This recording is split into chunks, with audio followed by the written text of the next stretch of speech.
নারে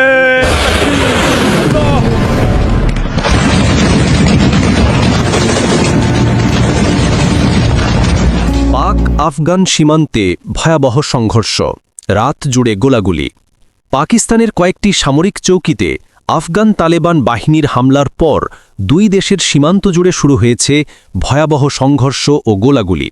শনিবার ১১ই অক্টোবর নিরাপত্তা কর্মকর্তাদের বরাত দিয়ে বার্তা সংস্থা রয়টার্স জানায়, চলতি সপ্তাহে কাবুলে পাকিস্তানের কথিত বিমান হামলার পরই সীমান্তে এই উত্তেজনা ছড়িয়ে পড়ে।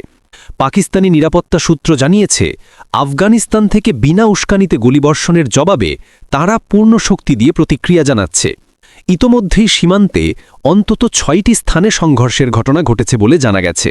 পাকিস্তানি সেনা কর্মকর্তাদের দাবি, তাদের পাল্টা হামলায় কয়েকটি আফগান চৌকি ধ্বংস হয়েছে।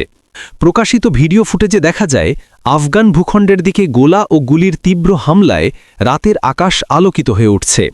অন্যদিকে আফগানিস্তানের তালেবান সরকার জানায়, গত বৃহস্পতিবার কাবুল ও পাকতিকা প্রদেশে পাকিস্তানের বিমান হামলার পর তারা প্রতিশোধের অঙ্গীকার করেছিল এবং এবার সেই অঙ্গীকারই বাস্তবায়িত হয়েছে।